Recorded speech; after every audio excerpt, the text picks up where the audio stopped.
अस्सलाम वालेकुम। मेरी आवाज आ रही है आप सबको?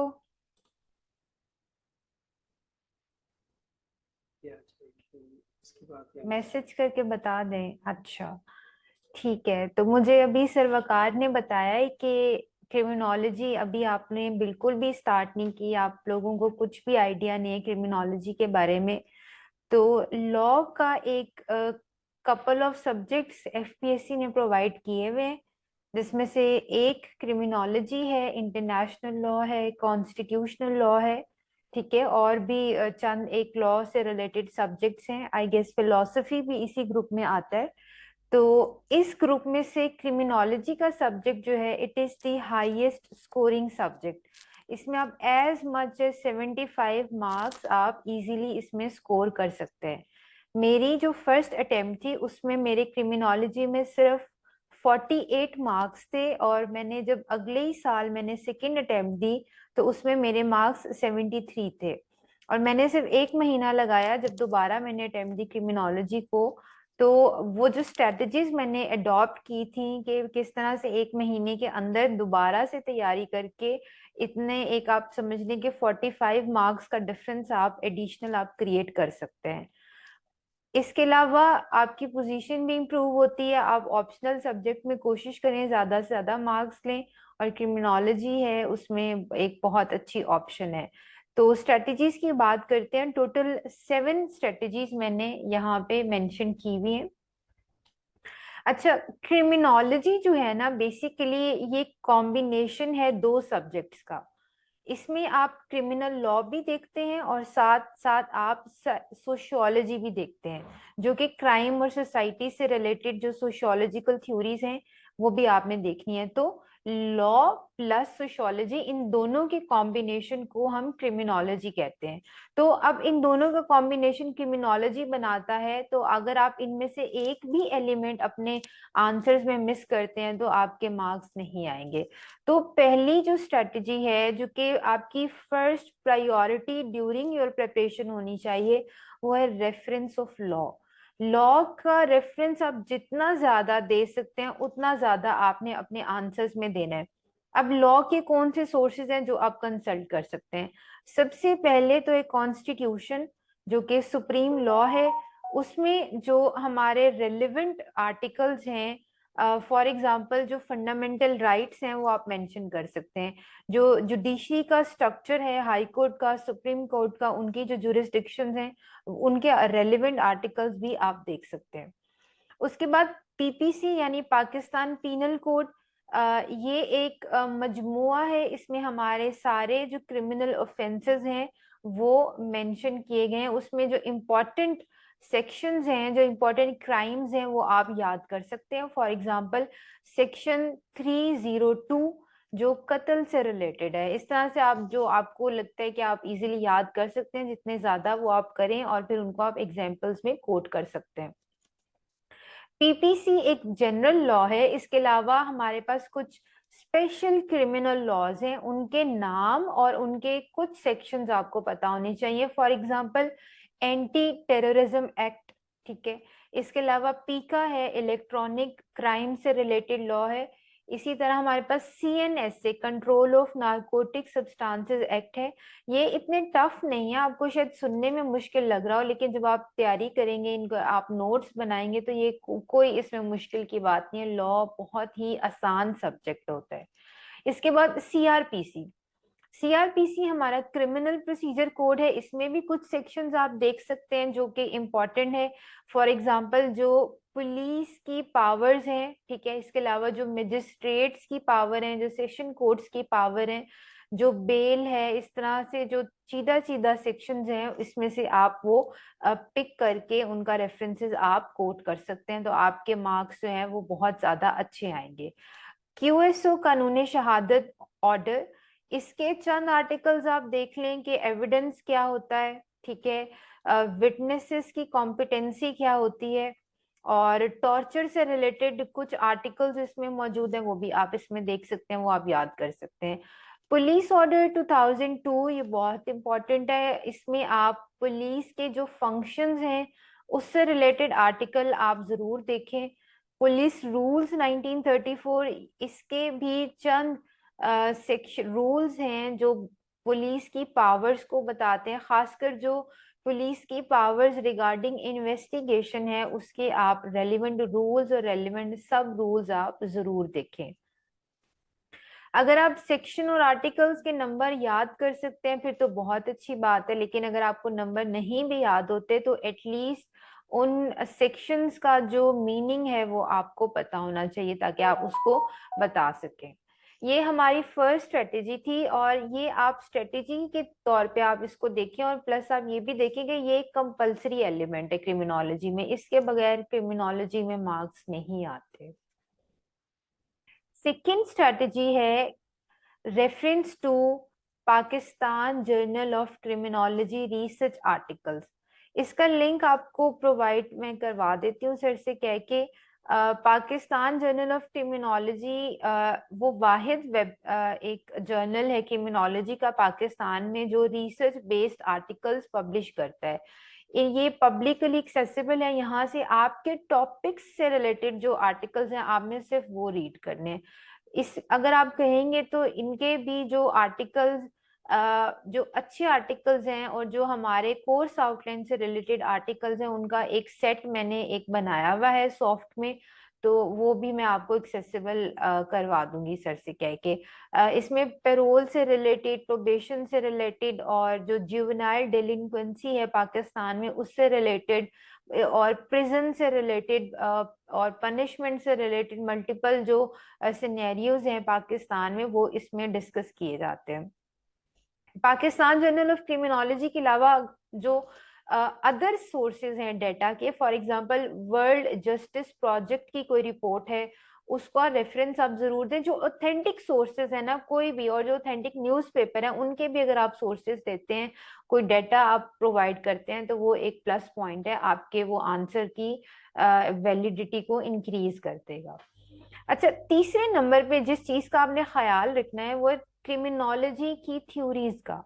क्रिमिनोलॉजी की थ्योरीज ये एक मैंडेटरी पार्ट भी है, और इसको आप बाकी क्वेश्चन में बेशक वो थ्योरी का क्वेश्चन ना भी हो उसके अलावा भी आप अगर थ्योरीज के रेफरेंसेस उसमें आप देते हैं तो वो एक अच्छी एक एनालिटिकल आंसर आपका बन जाता है। क्रिमिनोलॉजी के अलावा साथ साथ आपने जूरिस्प्रूडेंस की थ्योरीज भी देखनी है। सारी जूरिस्प्रूडेंस आपको देखने की जरूरत नहीं है, लेकिन आप जो रेलिवेंट थ्योरीज हैं जूरिस्प्रूडेंस में, फॉर एग्जांपल जो डेटरेंस से रिलेटेड थ्योरीज हैं, जो पनिशमेंट से रिलेटेड थ्योरीज हैं जूरिस्प्रूडेंस में, जो रेसिडिविज्म से रिलेटेड थ्योरीज हैं वो आप जरूर देखें और उनका रेफरेंस और उनके जो थिंकर्स हैं उनको आप जरूर मेंशन करें। फोर्थ स्ट्रेटेजी आती है जब आपने ये तीनों काम कर दिए, चौथे नंबर पे आपने ये करना है कि लोकल और फॉरेन एग्जांपल्स आपने देनी है। ठीक है, पहले आप पाकिस्तानी एग्जांपल्स दें कि पाकिस्तानी सोसाइटी में इस टाइप का क्राइम होता है, या जो कोई फेमस क्राइम हुए होते हैं, कोई जो फेमस केसेस होते हैं आप बाय नेम भी उनको मेंशन कर सकते हैं। और उसके बाद जो फॉरेन एग्जांपल्स हैं वो भी अगर आपको पता है तो उसको आप जरूर मेंशन करेंगे। ये crime for example white collar crime है, जो ऑर्गेनाइज क्राइम है, जो नार्कोटिक्स से रिलेटेड क्राइम्स हैं, वो बाकी दुनिया में किस तरह से किए जाते हैं। अच्छा, इसके अलावा एक चीज जो आप अपने आंसर्स में कर सकते हैं वो ये है कि आप ट्रेडिशनल अप्रोच और मॉडर्न अप्रोच का कंपैरिजन करें। ठीक है, फॉर एग्जांपल अगर आपको क्वेश्चन आता है कि मनी लॉन्ड्रिंग पे आपको क्वेश्चन आता है, तो आप पहले बता दें उसे कि ट्रेडिशनली ये क्राइम किस तरह से किया जाता है और अब इसकी मॉडर्न शेप किस तरह से है।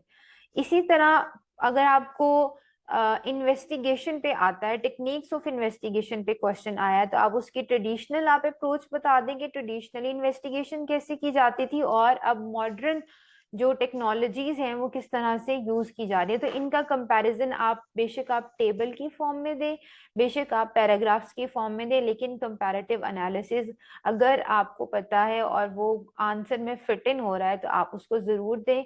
एनालिसिस जो है वो सीएसएस की कोई भी पेपर होता है, कोई भी सब्जेक्ट होता है, उसमें उसको बहुत ज्यादा वेटेज दी जाती है। अच्छा, इसके अलावा एक चीज आप जो कर सकते हैं वो ये कि क्रिमिनल जस्टिस सिस्टम में जो लेक्यूनाज हैं उसको आप हाईलाइट कर सकते हैं। जो गैप्स आपको लगता है कि ये नहीं होनी चाहिए, वो आप जरूर बताएं। और वो गैप्स वो लीगल सिस्टम में भी हो सकते हैं और वो प्रैक्टिकलिटी में भी हो सकते हैं, और वो जो बिहेवियर है, जो इंस्टीट्यूशनल बिहेवियर है, उसमें भी हो सकते हैं। लास्टली आपने ये करना है कि जब आपने सारा आंसर डेवलप कर दिया और आपके पास टाइम है, तो आप रिकमेंडेशन जरूर दें कि सिस्टम में ये फ्लॉज थे, ये गैप्स थे, उनको हमने अगर फिल इन करना है तो ये स्टेप्स गवर्नमेंट ले सकती है, और ये स्टेप्स जो है वो इंडिविजुअल लेवल पे, कम्युनिटी लेवल पे लिए जा सकते हैं। एक और स्ट्रेटेजी जो मैंने यहाँ पे मेंशन नहीं की वो है एमसीक्यूज। एमसीक्यूज के 20 मार्क्स होते हैं और आपने उनको बिल्कुल इग्नोर नहीं करना। अगर आप उसमें थोड़ी सी भी एफर्ट करें तो आप उसमें इजीली 17 से लेके 19 मार्क्स आप ले सकते हैं। पास पेपर्स के एमसीक्यूज आप जरूर देखें। पास पेपर के एमसीक्यूज रिपीट होते हैं, और ये बात ना सिर्फ क्रिमिनोलॉजी के लिए बल्कि आपके बाकी जो पेपर्स हैं उनके लिए भी आपने एमसीक्यूज को खास आपने अटेंशन देनी है और सेपरेट उनकी प्रिपरेशन करें। कुछ बुक्स के रेफरेंसेस जहाँ से मैंने तैयारी की थी वो मैंने यहाँ पे दे दिए हैं। आप अगर कहेंगे तो मैं ये बुक्स भी सर को दे दूंगी, आप उनसे आप ले लीजिएगा। पहली बुक है हैंडबुक ऑफ पुलिसिंग, ये टिम न्यूबर्न की बुक है। इसमें इन्वेस्टिगेशन और पुलिस की ऑर्गेनाइजेशन बताई गई है डिटेल में। दूसरी बुक है हैंडबुक ऑफ क्रिमिनोलॉजिकल थ्योरी, ये भी अच्छी बुक है, क्राइम से रिलेटेड, इसमें मल्टीपल एस्पेक्ट्स डिस्कस किए गए हैं। थर्ड बुक है क्रिमिनोलॉजी आ सोशियोलॉजिकल इंट्रोडक्शन। इसमें भी सर्टेन चैप्टर्स बहुत अच्छे हैं, आप अपनी तैयारी में सर्टेन टॉपिक्स की आप उसका रेफरेंस आप ऐड कर सकते हैं। और लास्टली क्रिमिनोलॉजी टीचिंग मटेरियल, ये एक वेरी इजी बुक है। इसका रेफरेंस भी आप कोट कर सकते हैं। अब आपके कोई क्वेश्चन है तो आप वो पूछ सकते हैं। जी, एमसीक्यूज जो हैं वो आपको मिल जाएंगे। पंजाब यूनिवर्सिटी से भी मिल जाते हैं, उन्होंने पब्लिश करके नोट्स की फॉर्म में दिए होते हैं। इसके अलावा भी अगर आपको पास पेपर्स के नहीं भी मिलते तो कोई भी सोर्स क्रिमिनोलॉजी के एमसीक्यूज का आप ऑनलाइन भी सर्च करें, वहां से भी आप कर सकते हैं। कौन सा लिंक आपको चाहिए? जी, बुक्स रीड करना जरूरी होता है हर सब्जेक्ट के लिए। एक टेक्स्ट बुक और एक रेफरेंस बुक एटलीस्ट, ये मैं मिनिमम बता रही हूँ जो मिनिमम आपने पढ़ना है। और मैक्सिमम तो जितना आपके पास टाइम है तैयारी के लिए आप उतना आप मैक्सिमम आप रीड करें। क्रिमिनोलॉजी में जितनी आपने इम्पोर्टेंस आपने बुक्स को देनी है उतनी ही आपने आर्टिकल्स को भी देनी है। ये दोनों साथ साथ चलेंगे। आर्टिकल्स में बहुत ज्यादा इंफॉर्मेशन मिलती है और वो प्रिसाइज होते हैं, तो आर्टिकल्स की बहुत ज्यादा वर्थ है क्रिमिनोलॉजी में। अगर आपका बैकग्राउंड लॉ का है तो फिर आप क्रिमिनोलॉजी रखें। मेरा बैकग्राउंड भी लॉ से था, मैंने एलएलबी ऑनर्स किया है पंजाब यूनिवर्सिटी से, तो मैंने क्रिमिनोलॉजी को ऑप्ट किया था। एक तो ये बहुत इजी है और मार्क्स इसमें इजीली आ जाते हैं, बहुत कम तैयारी आपको इसमें करनी पड़ती है। चैप्टर्स तो सारे इंपॉर्टेंट है। देखिए, क्रिमिनोलॉजी का सिलेबस इतना थोड़ा है, और इवन आप इसको अगर चाहें तो आप इसको 10 दिनों में भी तैयार कर सकते हैं। अगर आपका लॉ का बैकग्राउंड नहीं भी है तो भी आप इसकी 10 दिन में आप प्रिपरेशन कर सकते हैं। और आई रिकमेंड कि आप कुछ भी इग्नोर ना करें क्रिमिनोलॉजी में। इसको आप वो सब्जेक्ट रखें जहां से आपने मार्क्स एक्सट्रैक्ट करने हैं। सिर्फ पास होने के लिए आप तैयारी ना करें। आप ये भी देखें कि आपने अच्छे से अच्छे ग्रुप में एलोकेट होना है, तो आप कोई भी टॉपिक आप ना छोड़ें। लेकिन फिर भी जो इम्पोर्टेंट टॉपिक्स होते हैं उसमें जुवेनाइल डेलिंक्वेंसी है, इन्वेस्टिगेशन टेक्निक्स है, और सोशियोलॉजिकल थ्योरीज इसमें आ जाती हैं। और इसके अलावा जो पुलिसिंग के जो स्टाइल्स हैं multiple, for example community policing है, इंटेलिजेंस लेड पुलिसिंग है, एविडेंस बेस्ड पुलिसिंग है, ये सब इम्पोर्टेंट चीजें हैं।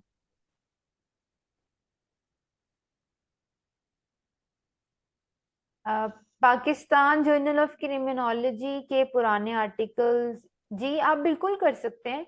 अब वो उसमें नए आर्टिकल्स भी आते रहते हैं और पुराने भी आते रहते हैं, तो आप जरूर उनको, आप उनके साल के साथ आप मेंशन करें कि 2015 के आर्टिकल के मुताबिक डाटा ये है, आप उसको जरूर आप मेंशन कर सकते हैं। ऐसा रिसर्च आर्टिकल तो हमेशा रिसर्च आर्टिकल ही रहता है।